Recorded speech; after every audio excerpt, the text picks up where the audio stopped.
Channel. Welcome to mini blog. ఇవాళ fried rice ఎలా చేసుకుందామా చూసుకుందామా. ముందు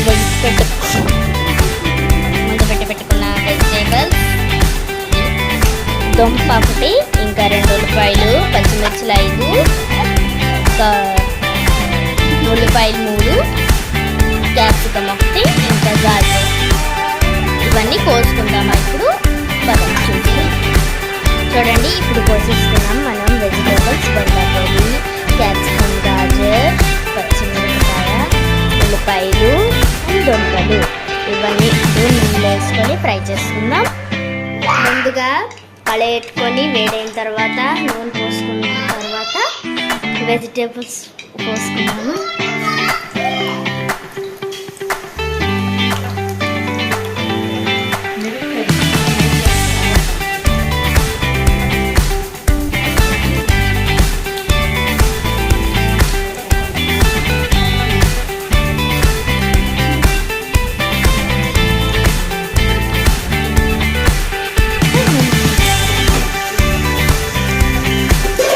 వేగించుకున్న తర్వాత అన్నం వేసుకుందాం, ఉప్పు వేసుకుందాం, పెరిగేసుకుందాం.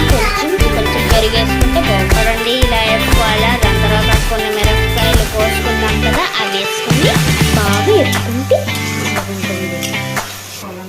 కొంచెం దాల్చిన్ని పౌడర్ వేసుకుందాం, ఇలాచీ పౌడర్, దానికి ఎలక పండుగలు మళ్ళీ అంటారు, బిర్యానీ పౌడర్ మళ్ళీ కొంచెం వేసుకుందాం.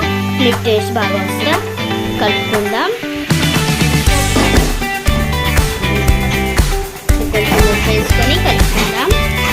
ఇప్పుడు మనం తెల్లారి మిగిలిపోయిన అన్నంతో ఫ్రైడ్ రైస్. చూడండి, తెల్లారి మిగిలిపోయిన అన్నం వేసేస్తున్నాం. చైనా సాల్ట్ కొంచెం, దాని తర్వాత కొంచెం వెనిగర్ వేసుకుందాం.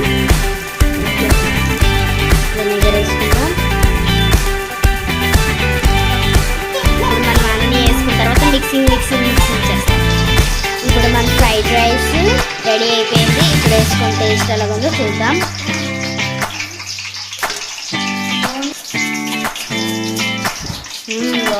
ఎలా ఉందమ్మా? మా ఫ్రైడ్ రైస్ అయిపోయింది. ఇప్పుడు బాయ్ అందరికీ. తెల్లారి లైక్ చేయండి, షేర్ చేయండి.